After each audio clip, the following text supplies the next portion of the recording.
दोस्तों, आज के इस वीडियो के अंदर हम टैली प्राइम के अंदर किस तरह से काम करते हैं, टैली प्राइम के अंदर कंपनी कैसे बनाते हैं, कंपनी बनाने के बाद में उसमें पूरा प्रोग्राम कैसे सेट होता है या उसके अंदर किस तरह से खाते लगाते हैं, किस तरह से उसके अंदर आइटम लगाते हैं, सब जानने वाले हैं। तो चलिए शुरू करते हैं आज का वीडियो। सबसे पहले आपको टैली प्राइम खोलने के लिए स्टार्ट बटन में जाकर टैली प्राइम ओपन करना है। ये हमारा पहला वीडियो है, इसकी सीरीज बनेगी पूरी लंबी और बहुत कुछ ऐसा सीखने को मिलेगा जो आज तक आपने कभी नहीं सीखा है अकाउंटिंग के अंदर, टैली के अंदर। ठीक है, एकदम नया सीरीज है और एक्सरसाइज आपको भरपूर मिलेगी, पूरा प्रैक्टिकल नॉलेज मिलेगा। तो ये वीडियो को लास्ट तक देखते रहिए। कंटिन्यू इन एजुकेशन मोड पे क्लिक करना है। उसके बाद में आपको यहाँ मिलेगा क्रिएट कंपनी का ऑप्शन सबसे ऊपर। अपन बेसिक से कर रहे हैं, शुरुआत से कर रहे हैं, तो यहाँ पे क्रिएट कंपनी पे क्लिक कर लेते हैं या एंटर करते हैं और अपन एक कंपनी बनाएंगे। इससे पहले मैं कुछ नोट्स ओपन करके दिखा देता हूं आपको। और यहाँ पे मैं नोट्स बनाकर रखे हैं, ये दो। आपको क्या करना है, नवकार इलेक्ट्रॉनिक्स के नाम से या जो भी फर्म के नाम से आपकी फर्म है या एक्सरसाइज कर रहे हो तो उस नाम से एक कंपनी बनानी है जिसका एड्रेस ये लिखा हुआ है और एक बैलेंस शीट यहाँ दिखाई दी है। तो आज हम केवल एक बैलेंस शीट पूरा क्रिएट करके दिखाएंगे कि किस तरह से उसके अंदर ओपनिंग बैलेंस वगैरह होता है या सब चीज़ें होती है। तो ये बैलेंस शीट का मतलब है कि आप अगर बैलेंस शीट बना लेते हो तो मतलब सही काम हो रहा है। बैलेंस शीट के जैसा ही आपका भी अगर डाटा मिलता है, प्रैक्टिकल मिलता है, तो एकदम सही सही काम कर रहे हो। नहीं, अगर मिसमैच आता है तो आपने कहीं ना कहीं गलती की होती है। तो अपन क्या क्या सीखेंगे इसके अंदर। सबसे पहला क्वेश्चन है कंपनी कैसे बनाए, वो देख रहे हैं। दूसरा देखेंगे खाते कैसे लगाए, स्टॉक ग्रुप कैसे लगाए, स्टॉक कैटेगरी कैसे लगाए, स्टॉक यूनिट कैसे लगाएं, स्टॉक आइटम कैसे लगाएं, गोडाउन कैसे लगाएं, सेटिंग कैसे सेट करनी है, F11 F12 वो सेटिंग नहीं जो आप सोच रहे हो, ये टैली प्राइम की सेटिंग है, तो वो देखेंगे अपन। चलिए, तो हम देख रहे हैं सबसे पहले नवकार इलेक्ट्रॉनिक्स। नवकार इलेक्ट्रॉनिक्स एक कंपनी का नाम है। क्या है ये? एक होलसेल और रिटेल दुकानदार है जो इलेक्ट्रॉनिक सामान खरीदते और बेचते हैं। इनका व्यापार मुंबई महाराष्ट्र में स्थित है। इस फर्म के मालिक का नाम टीपू सुल्तान है। टीपू सुल्तान ने 1 अप्रैल 2023 से इस फर्म की ओपनिंग की थी। तो आपको ये मिल गया कि भाई किस नाम से बनानी है, उसका धंधा क्या है, किस टाइप का है, कब से शुरुआत की है। अब यहाँ पे कुछ डिटेल दी है कि आपको फर्म का नाम लिखना है नवकार इलेक्ट्रॉनिक्स। आप कुछ भी कोई भी नाम लिख सकते हैं, उसका एड्रेस ये है। तो चलिए अपन टैली प्राइम के अंदर चलते हैं वापस से। टैली प्राइम ओपन करता हूँ। सबसे पहले यहाँ पे कंपनी डाटा पाथ, आपका कंपनी डाटा कहाँ पे जाकर सेव होगा उसका एड्रेस यहाँ पे दिया है। आप चाहो तो उसको चेंज भी कर सकते हो। जैसे उदाहरण के लिए यहाँ पे मैं डाटा अपना अलग फाइल के अंदर सेव करना चाहता हूँ, तो इसके लिए आपको जाना पड़ेगा सेलेक्ट फ्रॉम ड्राइव के अंदर। यहाँ पे मैं डी के अंदर सेव कर लेता हूँ। यहाँ पे एक अलग से एक फोल्डर बना हुआ है मेरे पास में, जैसे टैली प्राइम 2024। इसके अंदर जाकर मैं डाटा को सेव कर रहा हूँ, एंटर कर रहा हूँ। यहाँ पे डाटा जाकर सेव होगा डी के अंदर, टैली प्राइम 2024।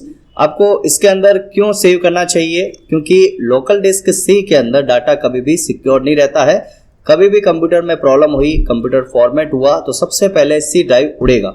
इसलिए आपको डाटा अपना डी में ई के अंदर या जो भी अदर है, सी के अलावा जो भी अलग से लोकल डिस्क है उसके अंदर डाटा को रखना चाहिए। क्यों रखना चाहिए? क्योंकि जब भी कंप्यूटर को फॉर्मेट करना होता है तो ऑपरेटिंग सिस्टम सी के अंदर होने की वजह से सबसे पहले वही उड़ता है। तो इसलिए आपको डाटा अपना डी या ई में रखना है और बीच बीच में आप बैकअप भी लेते रहते हो तो कोई प्रॉब्लम नहीं है। तो यहाँ पे मैं डी टैली प्राइम यहाँ पे डाटा को सेव कर रहा हूँ। कंपनी का नाम क्या रखना है, जो भी आप रखना चाहो रख लो। मैंने यहाँ लिख दिया नवकार इलेक्ट्रॉनिक्स।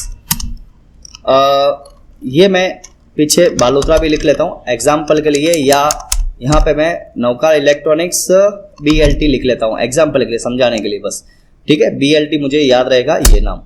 फिर है मेलिंग नेम। मेलिंग नेम का मतलब हो जाएगा कि आपका जो फर्म है वो किस उसमें अकाउंट किस नाम से खुलेगा, या आप कब किसी को किस नाम से बिल दोगे, या अगले वाला आपको किस नाम से बिल देगा, एंड जो भी कागजी कार्रवाई है वो किस नाम से होगी, वो मेलिंग नेम के अंदर आता है। कंप्यूटर में क्या नाम है, कंपनी का नाम, वो आप ऊपर लिख सकते हो। आप नीचे आप चाहो तो यहाँ BLT हटा सकते हो। अभी मैं सेम नाम ही रख रहा हूँ। यानी आप मेलिंग नेम का मतलब होता है कि आप कागजी कार्रवाई करते हो या जो भी आप लेन देन करते हो, बिल बनाते हो, या अगले वाली पार्टी का जब खाता वगैरह खोलेंगे तो किस नाम से आपको बताना है, वो सब कुछ यहाँ पे देना पड़ेगा। यानी सेम नाम होना चाहिए। यानी रजिस्ट्रेशन किस नाम से किया हुआ है वो चीज़ कहलाता है मेलिंग नेम। उसके बाद में एड्रेस है, तो एड्रेस मैं यहीं से कॉपी कर लेता हूँ। कॉपी करने के लिए बस इसको सिलेक्ट करेंगे, यहाँ से यहाँ तक मैं Ctrl+C से कॉपी करता हूँ और यहाँ पे पेस्ट कर लेते हैं। यहाँ लिख भी सकते हैं आप, ठीक है, 786 गली नंबर 8, और यहाँ लिख दिया मैंने मुंबई, क्योंकि आपने पहले पढ़ा कि वो कंपनी कहाँ की है, उसका मालिक कौन है, वो सब कुछ देगा।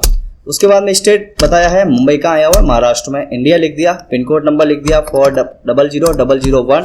टेलीफोन नंबर, अगर आपको टेलीफोन भी सेम लिखना है, ये एक्सरसाइज आपको देखनी है वीडियो के थ्रू, और इसके थ्रू ही अगर आप प्रैक्टिस करते हो तो आपको सेम डाटा मिलने से, अगर आप सही कर रहे हो गलत कर रहे हो वो यहाँ से पता चल जाएगा, अगर आप यहाँ से नोट्स से कॉपी करते हो तो।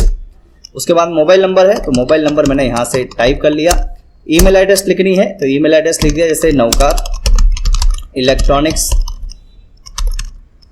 @gmail.com। वेबसाइट लिखनी हो www.naukar-electronics.com। एंटर कर लिया। यहाँ पे फाइनेंशियल ईयर बिगिनिंग फ्रॉम है, यानी आपका जो फाइनेंशियल है, वित्तीय वर्ष है, वो कब से लागू है। तो अभी आपने नोट्स में देखा 1 अप्रैल से स्टार्ट होता है, यानी 2023 से स्टार्ट कर रहे हैं। 1 अप्रैल 2023 से हर महीने, जैसे नया साल जो होता है वो 1 अप्रैल से स्टार्ट होता है, तो 1 अप्रैल डालना है। साल कोई भी हो सकता है, 22-23 हो सकता है, 23-24 हो सकता है। अभी जैसे प्रेजेंट में 23-24 चल रहा है, तो मैं 1 अप्रैल 2023 का डाल रहा हूँ। बुक बिगिनिंग फ्रॉम, अब बुक बिगिनिंग फ्रॉम का मतलब होता है कि आपने अपना काम कब से शुरू किया है, मुहूर्त कब से किया है, वो डिटेल अपन डालेंगे बुक बिगिनिंग फ्रॉम से।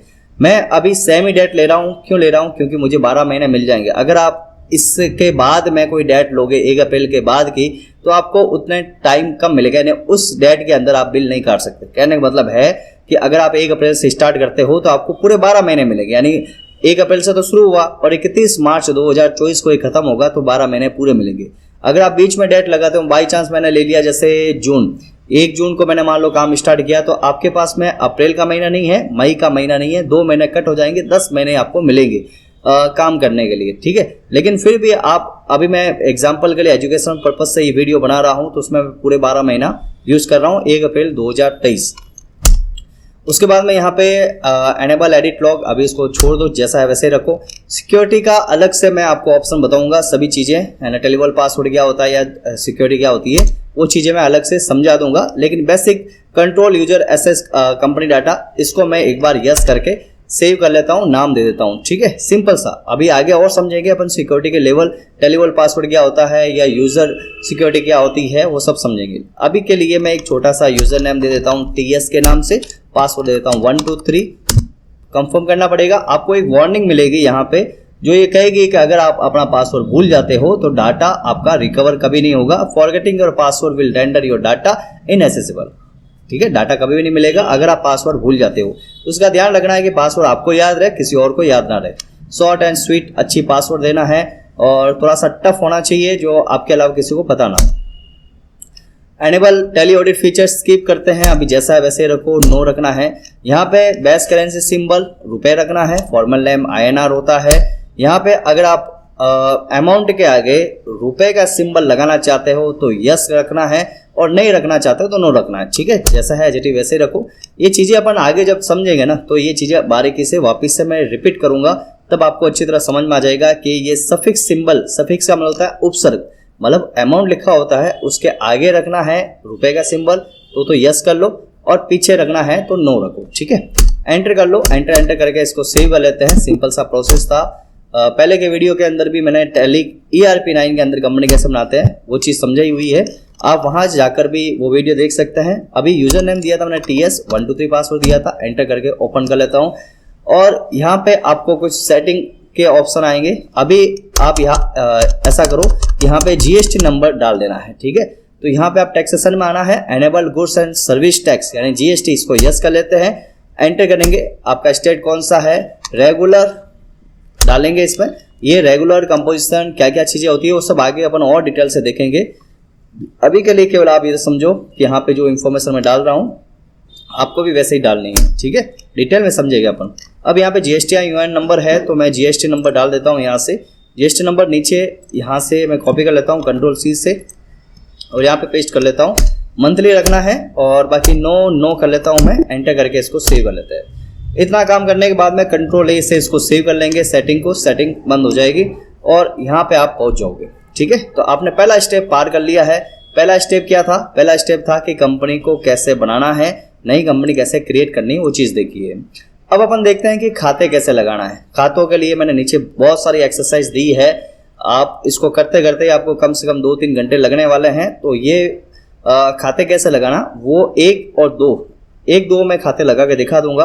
बाकी मैं आपको एक स्मार्ट तरीके से कॉपी कैसे करते हैं, पेस्ट कैसे करते हैं, यानी एक्सेल से डाटा टैली के अंदर कैसे लेना है वो आपको ट्रिक्स बताने वाला हूं। तो वीडियो को लास्ट तक देखते रहना। चलिए मैं यहाँ पे बताता हूँ खाते कैसे लगाना है। अब खातों लगाने से पहले मैंने यहाँ पे कुछ ट्रांजैक्शन या खाते कैसे लगाना है, उनके ओपनिंग बैलेंस कैसे डालना है वो चीज़ मैं बता रहा हूँ। तो यहाँ पे टीपू सुल्तान कौन था? मालिक था, नौकार इलेक्ट्रॉनिक्स का मालिक था। उसने क्या किया? व्यापार शुरू किया और उसने कैपिटल अकाउंट ओपनिंग बैलेंस डाला है 6,18,476।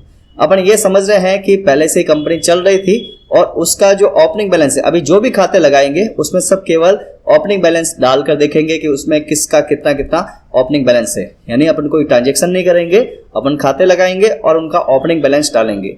तो अपन ये मान के चल रहे हैं कि टीपू सुल्तान पहले से कोई व्यापार चला रहा था और उसका जो खाता लगेगा, पहला खाता जो होता है वो कैपिटल अकाउंट का होता है। कैपिटल अकाउंट का मतलब होता है जब मालिक द्वारा कोई बिजनेस शुरू करते हैं और या व्यापार में पैसा लगाया जाता है, धन या माल लगाया जाता है, उसको कहते हैं कैपिटल। और कैपिटल अकाउंट का अपन खाता कैसे लगाते हैं, उसके अंदर ओपनिंग बैलेंस कैसे डालना है वो चीज़ देखते हैं। तो पहला ट्रांजैक्शन अपन देखते हैं कि व्यापार शुरू किया और 6,18,476 रुपये लगाए गए। तो अपन चलते हैं टैली प्राइम के अंदर। अगर आपको किसी भी प्रकार का खाता लगाना है तो आपको जाना पड़ेगा गेटवे ऑफ टैली, मास्टर और क्रिएट के अंदर। क्रिएट, आपको कोई भी चीज़ नया खाता लगाना हो, नया आइटम लगाना हो, गोडाउन लगाना हो, कैटेगरी लगानी है या XYZ कुछ भी चीज़ नहीं लगानी हो तो आपको जाना पड़ेगा क्रिएट के अंदर। ठीक है, तो यहाँ पे मैं क्रिएट एंटर कर रहा हूँ। अब आपको देखो लिस्ट मिल रही है कि आपको क्या लगाना है। अभी आपका जो क्वेश्चन है वो है लेजर लगाना, खाते लगाना, अकाउंट लगाना। तो अपन अकाउंट की तरफ चलते हैं पहले, बाकी चीज़ें भी अपन देखेंगे स्टेप बाय स्टेप। ये वीडियो थोड़ा लंबा होगा लेकिन आपको बहुत ज़्यादा हेल्प करेगा आगे सीखने में। और इसके बाद में भी बहुत सारे वीडियो आएंगे जो अपन स्टेप बाय स्टेप सीखेंगे कि भाई एक्सरसाइज के हिसाब से सीखेंगे। ऐसा नहीं कि भाई आपको कोई भी ऑप्शन बता दिया, कैसा भी चीज़ बता दी, नहीं। आप एक्सरसाइज के थ्रू चलोगे, साथ साथ में आप देखोगे आप सही कर रहे हो, गलत कर रहे हो, सब कुछ मिलेगा। तो अभी के लिए मैं यहाँ लेजर में जा रहा हूँ और इसमें फर्स्ट आपको पूछ रहा है नाम। भाई आप किस नाम से खाता लगाना चाहते हो? तो मैं लगा लेता हूँ टीपू सुल्तान कैपिटल्स अकाउंट। तो यहाँ मैंने लगा दिया कैपिटल अकाउंट। वैसे अकाउंट में या व्यापार के अंदर या जो भी आप लेन देन कर रहे हो, जैसे लेखांकन कर रहे हो, उसके अंदर मालिक का नाम नहीं आता है, लेकिन फिर भी अगर आपको याद रखने के लिए आप नाम लिख सकते हो। लेकिन मालिक और व्यापार दोनों अलग अलग होता है, दोनों में मालिक का नाम नहीं आता है। व्यापार के अंदर सीधा कैपिटल अकाउंट ही लिखा जाता है। लिखना चाहो टीपू सुल्तान कैपिटल अकाउंट लिखना चाहो लिख सकते हो, कोई प्रॉब्लम नहीं। उसके बाद में ये एंटर किसके अंदर आएगा? कैपिटल अकाउंट के अंदर एंटर कर लो। इसमें मेलिंग डिटेल वगैरह डालने की जरूरत नहीं है, आप नीचे आ जाओ और सीधा यहाँ पे आपको मिलेगा ओपनिंग बैलेंस। ओपनिंग बैलेंस के अंदर मैं यहाँ पे डाल देता हूँ ओपनिंग बैलेंस कितना है, 6,18,476। 6,18,476 एंटर कर लेते हैं। CR आएगा। क्यों आएगा CR? क्योंकि जो देने वाला होता है उसको CR कहते हैं और जो जिसका जो भी देने वाला है उसको CR, देने वाले को CR कहते हैं, पाने वाले को DR कहते हैं। अभी कैपिटल व्यापार के अंदर आ रही है, मतलब देने वाला कौन है? टीपू सुल्तान है। तो इसमें 6,18,476 क्रेडिट हो जाएगा, CR हो जाएगा। एंटर करके इसको सेव कर लेंगे। पहला खाता लगा चुके हैं हम। ठीक है, सेकंड नंबर खाता देखते हैं। बैंक में एक OD अकाउंट ओपनिंग बैलेंस है 9,83,69। पहले तो ये समझते हैं कि अकाउंट कितने टाइप के होते हैं। अकाउंट वैसे 3 टाइप के होते हैं, होते खूब सारे हैं, लेकिन अभी मैं 3 खातों के बारे में या 3 प्रकार के खातों के बारे में बता रहा हूँ। एक तो होता है कि जैसे बैंक अकाउंट आप खोल रहे हो, जैसे मान लो कि मैंने यहाँ पे पहले खाता लगा लेता हूँ SBI OD बैंक अकाउंट, ये वाला। अब SBI बैंक अकाउंट खाता लगाने के बाद में आपको यहाँ पे मिलेगा, देखो बैंक अकाउंट के 3-4 मैं एक बार आपको यहाँ पे बता देता हूँ। अंडर जब आप ग्रुप लगाओगे ना कि भाई वो ऊपर आपने SBI OD अकाउंट लगाया तो उसका ग्रुप क्या आएगा, तो आपको यहाँ 3 चीज़ें मिल रही है, 3 तरह के ग्रुप मिल रहे हैं कि बैंक अकाउंट है, बैंक OCC अकाउंट है या बैंक OD अकाउंट है। तो देखो अगर आपको बैंक का सेविंग अकाउंट लगाना है तो बैंक अकाउंट ही सिलेक्ट करना पड़ेगा। ठीक है, और सेविंग अकाउंट से पहले आप SBI सेविंग अकाउंट लिख सकते हो, उसका खाते का 4 अक्षर लिख सकते हो, आगे या पीछे का लिख लेना। और अगर आप करंट अकाउंट लगाना चाहते हो, एक तो सेविंग अकाउंट होता है, एक करंट अकाउंट होता है, तो दोनों के लिए जो ग्रुप लगेगा वो बैंक अकाउंट लगेगा, ठीक है। और बैंक सेविंग अकाउंट और करंट अकाउंट ये दोनों आपको पता है।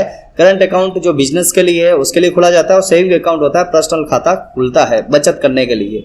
लेकिन यहाँ पे आप एक और खाता देख रहे हो, एक तो है बैंक ओसीसी अकाउंट और बैंक ओडी अकाउंट। पहले ओडी अकाउंट को समझ लेते हैं कि ओडी अकाउंट क्या होता है। ओडी अकाउंट का फुल फॉर्म वगैरह यहाँ पे मैं बता देता हूँ कि जैसे यहाँ पे ओडी अकाउंट क्या होता है। ओडी अकाउंट वैसे एक लोन लेने का ही प्रोसेस है बैंक से। अगर आपके पास में मान लो 10 लाख है और आपका कोई पार्टी है जिसको 20 लाख का पेमेंट करना है या ज्यादा का अमाउंट का करना है, तो बैंक क्या करती है कि आपके बैंक बैलेंस को देखते हुए कुछ और लोन प्रोवाइड कर देती है आपके खाते के अंदर, ठीक है। वो एक तरह का अनसिक्योर लोन होता है, इस पर कोई सिक्योरिटी देने की जरूरत नहीं होती है। तो ओवरड्राफ्ट कहते हैं इसको, ओडी फैसिलिटी क्या होता है, एक तरह का लोन होता है जिसमें लोग अपने बैंक अकाउंट में मौजूदा पैसों से ज्यादा उधार ले सकते हैं। फाइनेंशियल इमरजेंसी में ये सुविधा बहुत काम की है, ठीक है। समझ में आ गया, सिंपल। में ज्यादा गहराई में नहीं जाऊंगा, मैं बस इतना बता रहा हूं कि ओडी अकाउंट ओवरड्राफ्ट क्या होता है। एक तरह का लोन होता है, जब आपके खाते के अंदर एक बैंक लोन प्रोवाइड करती है, अगर आपको इमरजेंसी में कुछ ज्यादा फंड की जरूरत पड़ गई तो वो बैंक आपको लोन देती है, वो ओडी अकाउंट कहलाता है। ओसीसी के बारे में भी देख लेते हैं कि ओसीसी अकाउंट क्या होता है। तो मैंने यहाँ पे लिखा बैंक अकाउंट, ओसीसी अकाउंट क्या होता है। तो ये लोन को देखो, बैंक अकाउंट ओसीसी अकाउंट क्या होता है, या इसको शॉर्टकट में सीसी अकाउंट भी कहते हैं। ये भी एक तरह का लोन का माध्यम है।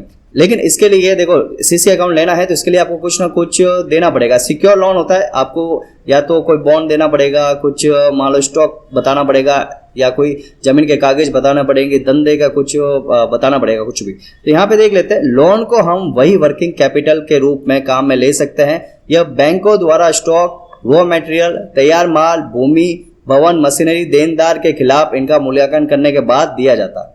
तो एक तरह का लोन ही है, सीसी अकाउंट कह सकते हैं।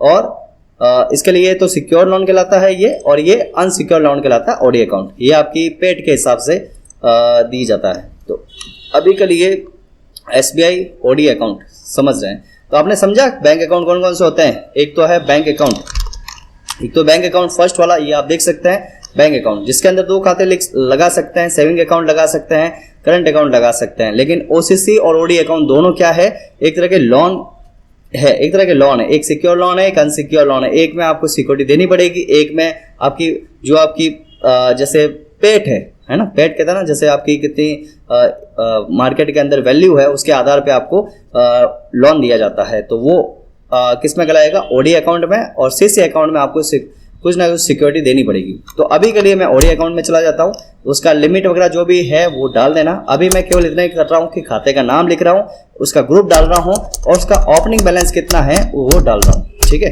चलिए यहाँ पे मैं ओडी अकाउंट के अंदर उसका अकाउंट भी डाल देता हूँ। उसमें कितना है, 9,83,069 रुपये। यहाँ जाता हूँ मैं, कंट्रोल वी से पेज कर लेता हूँ, 9,83,069 रुपये। और ये भी सीआर होगा, क्यों, क्योंकि ये भी एक तरह का लोन है अपने व्यापार में, ये भी एक तरह की उधारी है, लायबिलिटीज है। एंटर करके इसको सेव कर लेंगे। नेक्स्ट चलते हैं, अगला है नीचे दिए गए लोगों व संस्थाओं से अनसिक्योर लोन लिया गया। अनसिक्योर लोन ले रहे हैं अपन, किस किस से ले रहे हैं, जैसे महाराणा प्रताप से इतना लिया, पृथ्वीराज चौहान से इतना लिया, सम्राट अशोक से इतना लिया, करिश्मा कपूर से इतना, शिवाजी महाराज से इतना लिया। तो टोटल मिलाकर आपका अनसिक्योर लोन कितना है। अनसिक्योर लोन किसे कहते हैं, 2 तरह के लोन होते हैं, सिक्योर लोन और अनसिक्योर लोन। सिक्योर लोन का मतलब ये हो जाएगा जिसके लिए आपको कुछ गिरवी रखना पड़े, उसको कहते हैं सिक्योर लोन। मतलब आप जमीन का पेपर हो गया या कुछ भी ऐसी चीज जो कीमती हो और उसकी वैल्यू गोल्ड हो गया, जमीन के पेपर हो गए, वो सब आप गिरवी रखकर कोई लोन ले रहे हो, पैसे उधार ले रहे हो, उसको सिक्योर लोन कहते हैं। अनसिक्योर लोन का मतलब होता है जैसे अपने भाई से, दोस्त से, जान पहचान वाले से लोन ले रहे हो, उधार ले रहे हो, उसके लिए कुछ भी अलग से गिरवी नहीं रखा जा रहा है, तो उसको कहते हैं अनसिक्योर लोन, ठीक है। तो अभी अनसिक्योर लोन लिया जा रहा है महाराणा प्रताप से। अब खाते कैसे लगाना है मैं बता देता हूं कैसे लगाना है। सिंपल सा एक बता देता हूं, जैसे लिखा मैंने महाराणा प्रताप, ठीक है, महाराणा प्रताप अकाउंट लिख लो। यहां लिख लेते हैं अनसिक्योर लोन, और यहाँ पे आप कुछ भी मत करो, एंटर करके सीधा नीचे आ जाओ और सीधा आपको ओपनिंग बैलेंस के अंदर डालना है उसका अमाउंट। कितना अमाउंट लिया है महाराणा प्रताप से, 81,894। तो मैं यहाँ से कॉपी कर लेता हूँ, कंट्रोल सी से पेस्ट कर लेता हूँ। बस इतना सा काम करना है, या लिख लेना है 81,894, एंटर करके इसको सेव कर लेंगे। अगर आपको ये काम एक साथ करना है, जैसे आप यहाँ पे देख सकते हैं कि कितने जने नाम है, 5 नाम है, 5 में से एक का नाम मैंने लिख दिया है, 4 के नाम और लिखना है। तो ये काम आप एक साथ भी कर सकते हो। कैसे करेंगे चलिए बताते हैं। तो अगर आपको एक साथ खाते लगाने हैं, लेजर लगाने हैं, एस्केप करके बाहर आ जाना है, एक करके लगाना है तो क्रिएट के अंदर जाकर कर रहे थे। अगर आपको एक साथ खाते लगाना है तो उसको, जैसे एक से ज़्यादा खाते हैं और आप चाहते हैं कि मुझे एक साथ ही उनके केवल नाम आ जाए, खाते का ग्रुप आ जाए, उसका ओपनिंग बैलेंस आ जाए, 3 चीज़ें चाहिए। तो एक ना करके मैं एक साथ ही लगाना चाहता हूं, तो उसके लिए आपको जाना पड़ेगा चार्ट ऑफ अकाउंट्स के अंदर, एंटर करेंगे और यहाँ पे आपको क्या लगाना है, एक साथ ग्रुप लगाना है, लेजर लगाना है, ग्रुप आइटम लगाना है, क्या लगाना है। तो अभी के लिए मैं यहाँ पे लगा लेता हूँ लेजर्स, खाते लगा लेता हूँ। अब आपको लगाने के लिए सबसे नीचे आपको एक ऑप्शन मिल रहा है मल्टी मास्टर्स का, मल्टी मास्टर। इसको अल्टर एच बटन दबाकर भी ओपन कर सकते हैं। अल्टर एच बटन दबाओ या इस पर क्लिक करो, यहाँ पे आपको मिलेगा मल्टी क्रिएट। एक साथ नए खाते लगाना हो तो मल्टी क्रिएट कर लो। मल्टी अल्टर, एक साथ आपको कुछ बदलाव करना है, कुछ किसी का जीएसटी नंबर डालना है, किसी का ग्रुप चेंज करना है, कुछ भी चेंज करना हो, एक साथ करना हो तो मल्टी अल्टर का यूज कर सकते हैं। लिमिट, क्रेडिट लिमिट डालनी हो या जीएसटी रेट सेटअप करना हो, वो सब कर सकते हैं। देखेंगे अपन एक एक करके स्टेप बाय स्टेप, लेकिन अभी अपन देख रहे हैं मल्टी क्रिएट का ऑप्शन, एंटर कर लेते हैं। ये क्या काम आता है, ये काम आता है नए खाते एक साथ लगाने के लिए काम आएगा। तो अभी मुझे क्या लगाना है, अनसिक्योर लोन के खाते एक साथ लगाने हैं। तो अनसिक्योर लोन जो भी, जिसके भी खाते एक साथ लगाने हैं वो यहाँ पे आपको चुन लेना है और खातों के नाम लिखना है। तो अभी मैं फटाक से इनको जल्दी से कॉपी पेस्ट कर लेता हूँ। कंट्रोल वी से पेस्ट किया, कॉपी पेस्ट कर रहा हूँ। उनका जो लोनिंग अमाउंट है वो लिख लेते हैं, किससे कितना लिया है वो चीज़ डाल रहा हूँ मैं। उसके बाद मैं सेकंड नंबर कॉपी पेस्ट कर रहा हूँ, सम्राट अशोक, स्पेलिंग गलत नहीं हो, या आप चाहो तो आपके पास में ये फाइल नहीं है तो आप टाइप भी कर सकते हो, है ना। टाइप भी करना है आपको, जिससे आपका प्रैक्टिस हो जाए, कि टाइपिंग स्पीड भी बढ़ जाए और ये सब चीज़ें। या आप टाइप भी कर सकते हो, जैसे मैं एक टाइप करके दिखा देता हूँ। जैसे लिखा हुआ है करिश्मा कपूर, तो यहाँ मैं लिख लेता हूँ करिश्मा कपूर, एंटर कर लेता हूँ। उसका अमाउंट कितना है टोटल, 26,248, 26,248। तो ये आपको मैं बता रहा हूँ कि किस तरह से आप एक साथ खाते लगा सकते हो। यहाँ मैं लिख देता हूँ शिवाजी महाराज, ठीक है। और इनका जो ओपनिंग बैलेंस है वो मैं यहाँ से डाल देता हूँ, कितना है 75,000, 75,000। पहले वाले का खाता मैंने ऑलरेडी लगा चुका हूँ, यानी महाराणा प्रताप जो लिखा हुआ था उनका खाता पहले से लगा चुका हूँ मैं, तो उनको दोबारा लगाने की जरूरत नहीं है। एंटर करके इसको सेव कर लेंगे। तो हमने देखा कि किस तरह से आप अनसिक्योर लोन के खाते जो एक साथ लगाना है वो लगा सकते हो। नीचे आप यहाँ देख सकते हो जितने भी अनसिक्योर लोन थे उनके सबके खाते यहाँ पे दिखा रहे हैं। सबसे पहले महाराणा प्रताप का लगाया था, फिर करिश्मा कपूर, पृथ्वीराज, सम्राट अशोक, ये सब मैंने खाते लगा दिए इस तरह से। तो खाते एक साथ लगाने का तरीका आपने समझा कि चार्ट ऑफ अकाउंट में जाकर यहाँ पे आपको लेजर चुनना है और अल्टर एच बटन दबाते ही आपको मिल जाएगा मल्टी क्रिएट का ऑप्शन, एंटर करेंगे और ग्रुप चुनकर उसके अंदर जितने भी खाते हैं वो एक साथ लगा सकते हैं। आगे बढ़ते हैं, आगे देखते हैं। व्यापार में स्थायी संपत्ति, ओपनिंग बैलेंस इतना है, यानी आपको स्थायी संपत्ति दिखानी है, फिक्स एसेट्स के रूप में दिखानी है, तो वो देखना है। फिक्स एसेट कौन कौन सी होती है, ऐसी संपत्ति जो आपके स्थायी रूप से खरीदी जाती है उसको कहते हैं फिक्स एसेट, स्थायी संपत्ति। स्थायी संपत्ति क्या होती है, फिक्स एसेट वो होती है जो स्थायी रूप से खरीदी जाती है या होती है। जैसे फर्नीचर हो गया, भूमि हो गई, या मशीनरी हो गई, या मोबाइल हो गया, कार हो गया, ये सब क्या कहलाते हैं, फर्नीचर वगैरह हो गया, स्टेशनरी आती है। लेकिन ऐसी चीज़ें जो लंबे टाइम के लिए यूज में होती है वो सब क्या कहलाएगी, फिक्स एसेट कहलाती है। इनके खाते जैसे कंप्यूटर हो गया, साइकिल है, फर्नीचर है, हीरो होंडा है, ऑर्नामेंट्स है, ये सब क्या कहलाएंगे, फिक्स एसेट के रूप में आएंगे। उनका ओपनिंग बैलेंस यही पड़ा है, तो मैं फटाक से इनके फटाफट लगा लेता हूँ। तो मैं वही एक साथ लगा रहा हूँ, तो फिक्स एसेट चुनेंगे और यहाँ पे ये खाते एक साथ लगा लेंगे। कंप्यूटर साइकिल, ये मैंने लिखा कंप्यूटर, उसका ओपनिंग बैलेंस डाल देंगे, कितना है 25,950, 25,950। यहाँ पे हो गया साइकिल, इसका कितना है, यहाँ डाल दिया 1286, 1286। उसके बाद में कौन सा है, furniture, hero Honda, furniture 13,131, furniture 13,131।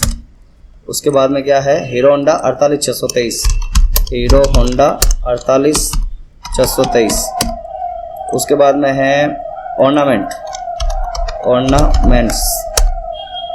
एक तरह के औजार कह सकते हैं।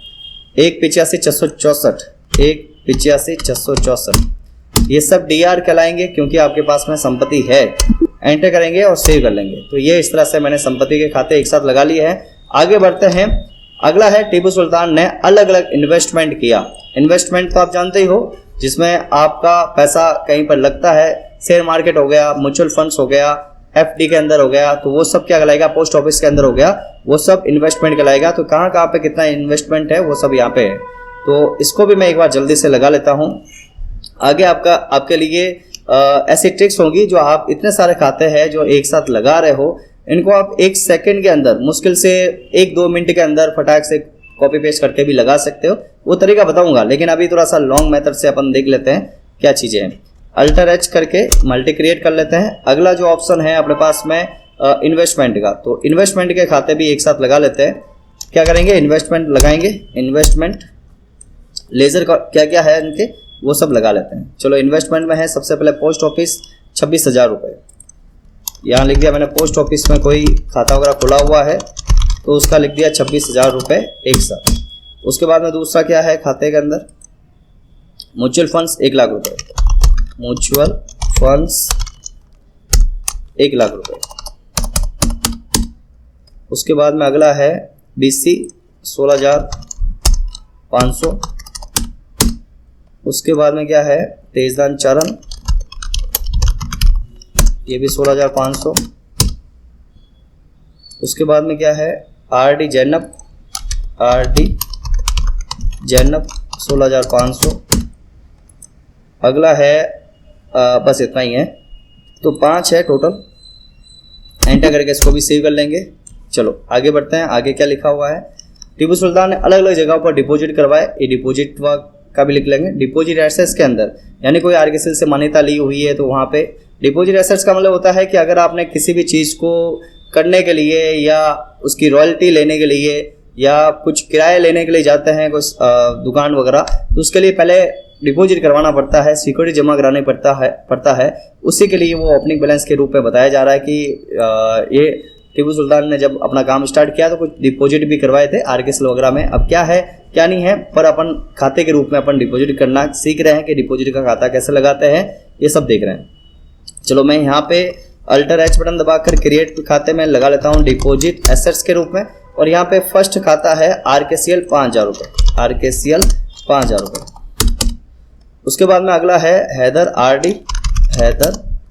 RD अकाउंट, ये कितना है यहाँ पे देख लेते हैं, 2,000 रुपये। उसके बाद में अगला है Usman RD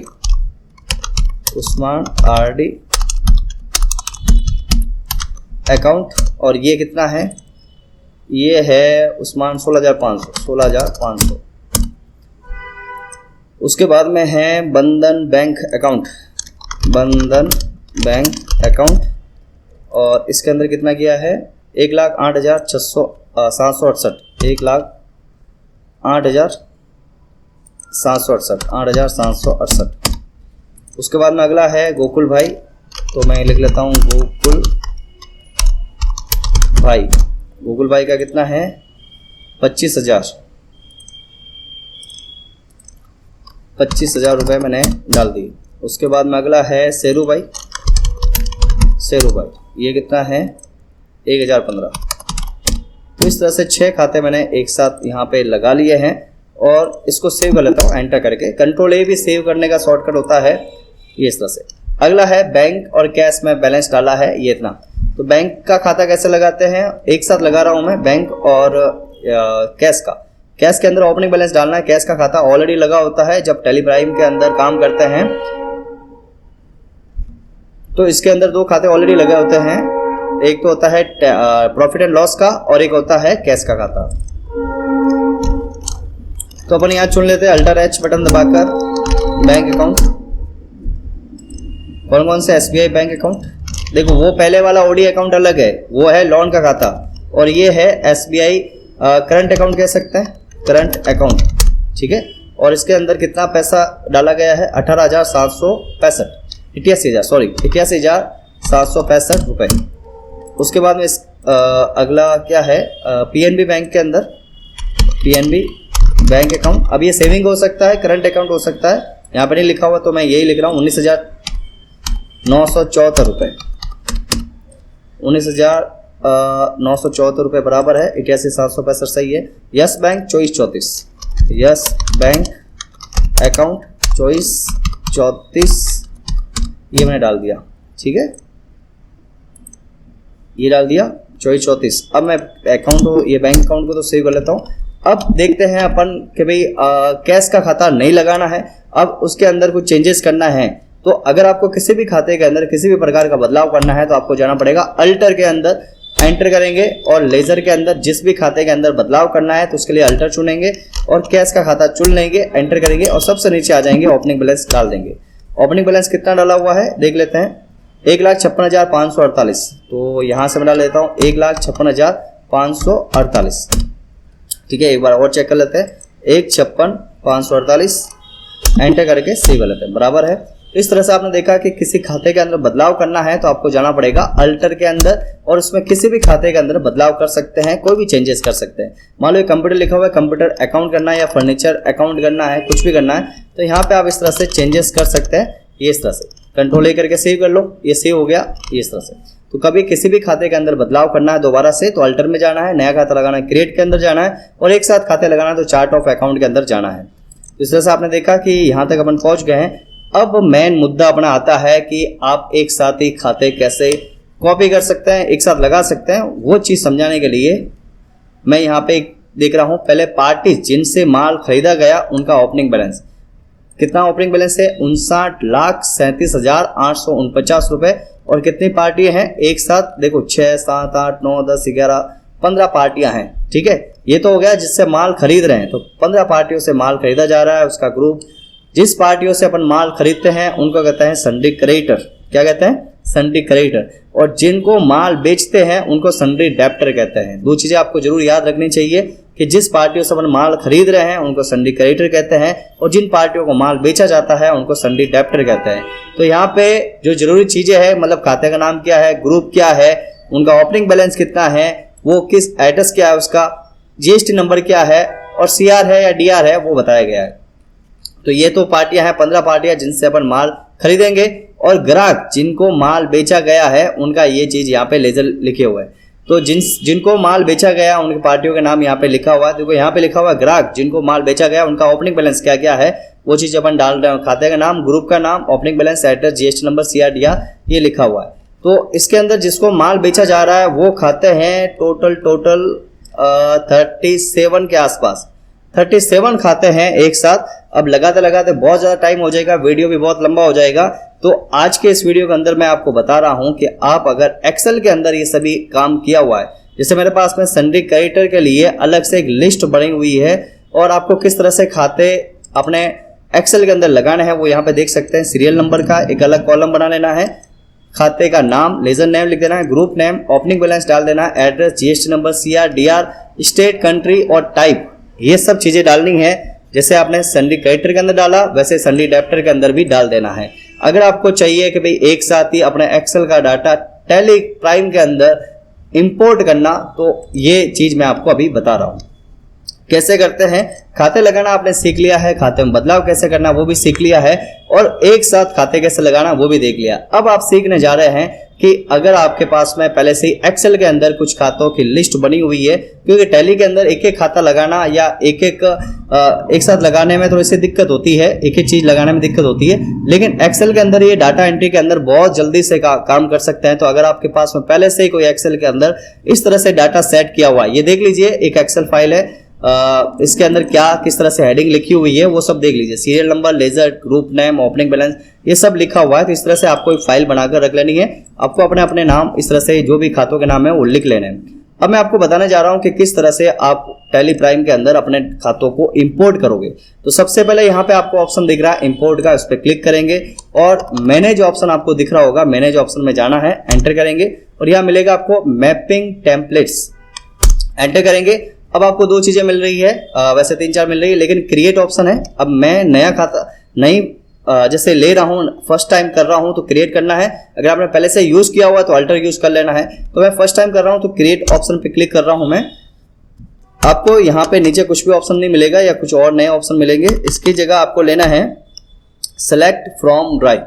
select from drive option पे क्लिक करना है और जिस जगह पे आपको वो एक्सेल फाइल आपने सेव करके रखी है वहां पे जाने की, जैसे डी के अंदर गए और डी के अंदर मैंने वो फाइल रखी है नोट्स नाम के एक फोल्डर के अंदर। तो नोट्स है, नोट्स 2324, इसके अंदर मैंने नोट्स बना कर रखे हैं, यानी एक्सेल फाइल जोड़ कर रखी है।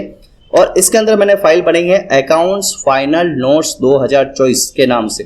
एंटर कर रहा हूँ, वो फाइल मैंने चुन ली है, एंटर कर लेता हूँ। तो आपको कैसे इंपोर्ट करनी है, कहाँ से इंपोर्ट करनी है वो देख रहे हो आप। अब इसके अंदर आपको क्या लगाना है, जैसे मान लो मैंने यहाँ पे अलग अलग सीट बनाई हुई है, क्रेडिटर जिससे अपन माल खरीद रहे हैं, डेब्टर जिनको माल बेच रहे हैं। तो इसमें से आपको अभी क्या लेना है, तो अभी के लिए मैं यहाँ पे पहले क्रेडिटर जो भी अपने सप्लायर है जिनसे अपन माल खरीद रहे हैं वो खाते लेकर दिखा देता हूँ। क्रेडिटर चुन लेता हूँ, यहाँ पे मैं चुन लेता हूँ क्रेडिटर, या मैं सप्लायर के नाम से बना लेता हूँ नया सप्लायर, ठीक है, सप्लायर 1, ठीक है, सप्लायर 1 के नाम से मैं सेव कर लेता हूँ। आपको क्या लगाना है, लेजर, ठीक है, लेजर लगा रहे हो, एक साथ खाते लगा रहे हो इसलिए। अब यहाँ पे देखो फील्ड टैली प्राइम, यानी टैली प्राइम के अनुसार फील्ड क्या रखना है। देखो यहाँ पे मैंडेटरी है, नाम देना जरूरी है, ग्रुप का नाम तो जरूरी है, दो चीजें आपको कंपलसरी देनी है। तो पहले नाम ले लेता हूँ। अपने एक्सेल फाइल के अंदर जो खाते का नाम वो क्या लिखा है, लेजर नेम लिखा है, तो लेजर नेम चुन लेना है। ये देखो स्टेप है, यहाँ पर आपको बस ध्यान रखना है किस तरह से आप सेव कर रहे हो। Group name and tally prime के अंदर क्या नाम आएगा, ग्रुप नेम, और आपने एक्सेल फाइल के अंदर क्या नाम लिखा हुआ है वो भी ग्रुप नेम ही लिखा हुआ है। देखो ये चीज यहाँ पे आप देख सकते हो, क्रेडिटर यहाँ लेजर नेम हो गया, ये ग्रुप नेम हो गया। तो इस तरह से आपको ये नाम याद रखना है कि कॉलम में आपने क्या नाम लिखा है वो चीज। उसके बाद में नाम हो गया, ग्रुप नेम हो गया। अब उसके बाद में एड्रेस लेना है, तो मैं यहाँ पे टाइप कर लेता हूँ एड्रेस। एड्रेस ले लिया, इसके अंदर आपको लेना है जैसे एड्रेस।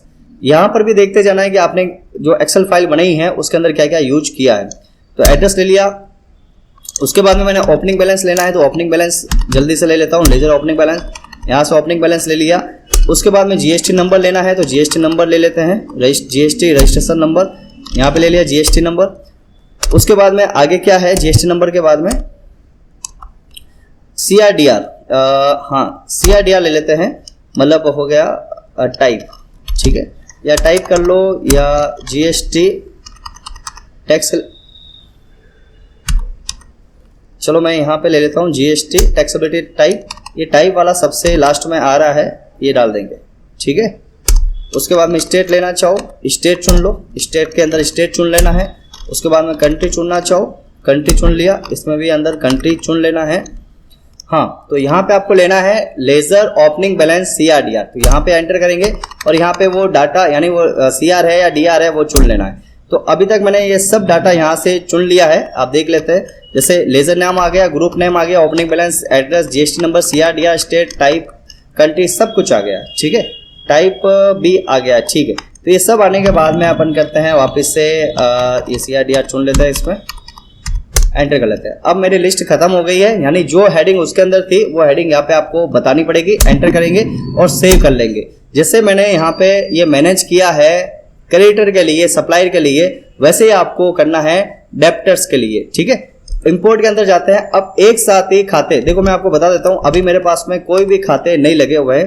तो यहाँ पे मैं चार्ट में जा रहा हूँ, लेजर में जा रहा हूँ, यहाँ आपको सन्डी क्रेडिटर, जो भी सन्डी क्रेडिटर है उनमें आप देख सकते हो सन्डी क्रेडिटर और डेब्टर कुछ भी नहीं है, सन्डी डेब्टर कुछ भी नहीं पड़ा है यहाँ पे। और सन्डी क्रेडिटर में आपको बता देता हूँ, यहाँ पे सन्डी क्रेडिटर में कोई भी खाते लगे हुए नहीं है। ये सन्डी क्रेडिटर यहाँ पे देखो, यहाँ पे सन्डी क्रेडिटर के नीचे कुछ भी खाते नहीं आ रहे हैं। अब मैनेज करने के बाद में खातों को कैसे इंपोर्ट करना है, वो करने के लिए आपको जाना पड़ेगा इंपोर्ट मास्टर। पहले आपको मैनेज में जाकर करना पड़ेगा, फिर मास्टर्स के अंदर जाकर यहाँ पे एक्सेल स्पेस से ले लेना है और जो फाइल आपने ली थी वो फाइल यहाँ पे शो दिखाई देगी, शो करेगी, और आपने उस फाइल में से कौन सा सीट लेनी है, क्रेडिटर वाली ले लेनी है। फिर यहाँ पे आपको वो लिस्ट बताएगी कि आपने किस नाम से दिया था। मैंने सप्लायर 1 के नाम से दिया था, तो सप्लाई 1 यूज कर लेंगे। उसके बाद में यहाँ पे आपको लेना है कंबाइन ओपनिंग बैलेंस, यानी ओपनिंग बैलेंस भी साथ में लेना है, तो इसको एंटर करेंगे, यस करेंगे, यस करेंगे, और यहाँ पे आपको फाइल का जो बैकअप है वो कहाँ रखना है, बैकअप डेस्टिनेशन कहाँ रखना है, तो इसके लिए आपको जाना पड़ेगा स्पेसिफाई पाथ, सॉरी यहाँ पे आपको जाना पड़ेगा select from drive, D drive के अंदर जहां पर भी आपका डाटा सेव है, बैकअप लेना चाहते हो वहां पे डाल देना है। तो मैं यहाँ लिख लेता हूँ टैली प्राइम के अंदर, टैली प्राइम ले लिया, एंटर कर लेता हूँ। ये सब डाटा सिंडिकेटर में जितने भी खाते थे, यानी 15 खाते, देखो मैं आपको बता देता हूँ कि एक्सेल के अंदर 15 खाते थे सिंडिकेटर के लिए, वो सब इंपोर्ट हो चुके हैं। इंपोर्ट बटन दबाते ही ये सब इंपोर्ट होकर आ जाएंगे। इंपोर्ट कंप्लीट सक्सेसफुली का मैसेज आ रहा है, इसका मतलब आपका एक एक खाता, एक एक डिटेल सब कुछ इंपोर्ट हो चुकी है। एंटर करके मैं दिखा देता हूँ आपको। चार्ट ऑफ अकाउंट में जाता हूँ, लेजर में जाता हूँ, और यहाँ पे आप नीचे जाकर देख लेना सन्ड्री क्रेडिटर के अंदर इतने सारे खाते सब आ गए। कार्टून, डक्कन, गप्पी, घसीटा, भोचू, ये सब खाते हैं सन्ड्री क्रेडिटर, इनसे अपन माल खरीदेंगे। नौटंकी, पांडा, है ना, ये सब खाते इसके अंदर आ रहे हैं, वो आ गए सन्ड्री क्रेडिटर। तो आगे सन्ड्री डेप्टर का भी ऐसे ही करना है, तो मैं जल्दी से फटाफट सन्ड्री डेप्टर का भी करके दिखा देता हूँ। सबसे पहले आपको मैनेज में जाना है, मैपिंग जाना है, क्रिएट में जाना है, और यहाँ पे वो फाइल चुन लेनी है जिसके अंदर आपका डाटा पड़ा है। तो मैंने पहले तो ली थी इस पर सेलेक्ट फ्रॉम ड्राइव से ली थी, यानी सेलेक्ट किया था, लेकिन अभी मैंने लास्ट टाइम किया था तो वो नाम यहाँ पे दिखाई दे रहा है। इसी को एंटर करेंगे, डेप्टर को चुन लूंगा मैं, क्योंकि डेप्टर के खाते इसके अंदर लिखी हुई है। ये मेरा लिख दिया मैंने कस्टमर 1, ठीक है, नाम याद रखना कस्टमर 1। यहाँ लेजर लगाना है और यहाँ पे आपको नाम डालना है, लेजर नेम आ जाएगा। यहाँ पे ग्रुप नाम डालना है, ग्रुप डाल देना है। उसके बाद में ओपनिंग बैलेंस डालना है, तो ओपनिंग बैलेंस डाल देंगे। ये ओपनिंग बैलेंस डाल दिया। यहाँ पे ओपनिंग CRDR डालना है, तो ये CRDR डाल दिया। उसके बाद में एड्रेस डालना है, एड्रेस डाल दिया।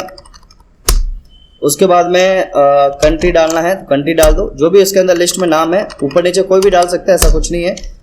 सिटी, एड्रेस डाल दिया, सिटी हो गया। स्टेट डाल देते हैं, स्टेट डाल दिया। यहाँ से GST नंबर डाल देना है, GST।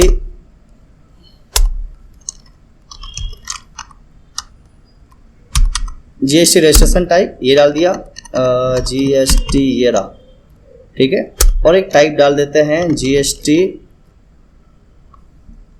टाइप के अंदर टैक्सेबिलिटी टाइप, ठीक है, ये डाल दिया मैंने टाइप। ये सब कुछ हो गया। एंड ऑफ लिस्ट करेंगे, सेव करेंगे। उसके बाद में आपको इंपोर्ट करने के लिए इंपोर्ट में जाना है, मास्टर्स में जाना है, एक्सेल फाइल चुन लेना है, डेप्टर चुन लेना है। यहाँ मैंने चुना था कस्टमर 1, एंटर करेंगे, कंबाइन लेंगे, एंटर करेंगे, फाइल को चुनेंगे जहाँ पे आपको डालना है। सेलेक्ट फ्रॉम डी के अंदर डाल दिया, टैली प्राइम, जहाँ पर भी आपको वीडियो जो बैकअप है लेना है वहाँ डाल दिया। ये सब कुछ आ गया। 37 खाते थे, वो सब एक साथ ही यहाँ पे देख सकते हैं। डेप्टर, सन्ड्री डेप्टर यहाँ पे एक साथ देख सकते हैं, सभी खाते एक साथ ही आगे है। 37 खाते हैं, वो 37 खाते इसमें सब आ गए। इंपोर्ट पे क्लिक करेंगे, यस करेंगे, और सक्सेसफुली इंपोर्ट हो गया। ये मैसेज आता है, मतलब इंफॉर्मेशन मिल रही है। तो एक साथ ही आपके सब खाते लग चुके हैं। दिखाने के लिए मैं यहाँ पे आपको वापस ले जाता हूँ। सन्ड्री डेप्टर के अंदर अब्दुल, अंजलि, तारक मेहता, अय्यर, बबीता, बागा, बाका, सब कुछ यहाँ पे इतने सारे सन्ड्री डेप्टर के खाते आप देख सकते हो लग चुके हैं। उनके ओपनिंग बैलेंस वगैरह भी सब कुछ आ चुके हैं, ठीक है। तो अब थोड़ा सा ही बचा है, वो देख लेते हैं। क्लोजिंग स्टॉक में यहाँ पर भी वो स्टॉक वगैरह डालने पड़ेंगे। तो इस वीडियो को मैं अभी यहाँ तक ही रखता हूँ। नेक्स्ट वीडियो में हम इससे आगे बढ़ेंगे, क्लोजिंग स्टॉक के बारे में देखेंगे, क्योंकि वीडियो बहुत लंबा हो चुका है और मुझे लगता है कि आप थोड़ा बोर हो चुके होंगे। तो ये पार्ट फर्स्ट रखेंगे, खाता कैसे लगाते हैं। नेक्स्ट वीडियो के अंदर हम देखेंगे कि हम इन्वेंट्री एक साथ कैसे लगा सकते हैं। पहले हम एक एक करके देखेंगे, एक एक करके लगाएंगे, और फिर हम अपने एक्सेल फाइल से डायरेक्ट वो खाते कैसे लगा सकते हैं, वो सब देखेंगे, ठीक है। तो हमने आज देखा है कि कंपनी कैसे बनाते हैं, खाते कैसे लगाते हैं, वो चीज़ आपने 2 क्वेश्चन हमारे रेडी हो चुके हैं। आगे हम देखेंगे स्टॉक ग्रुप कैसे लगाते हैं, स्टॉक कैटेगरी कैसे लगाते हैं, यूनिट कैसे लगाते हैं, आइटम कैसे लगाते हैं, गोडाउन कैसे लगाते हैं, और फिर सेटिंग कैसे सेट करना है, वो सब चीज़ें अपन देखेंगे नेक्स्ट वीडियो के अंदर। तो इस वीडियो में बने रहने के लिए आपका दिल की गहराई से धन्यवाद, और नेक्स्ट वीडियो जरूर देखना जिसके अंदर अपन देखेंगे कि स्टॉक कैसे लगाते हैं। नेक्स्ट वीडियो में मजा आएगा आपका। तो चलिए मिलते हैं नेक्स्ट वीडियो में, तब तक के लिए गुड बाय, जय हिंद, जय भारत।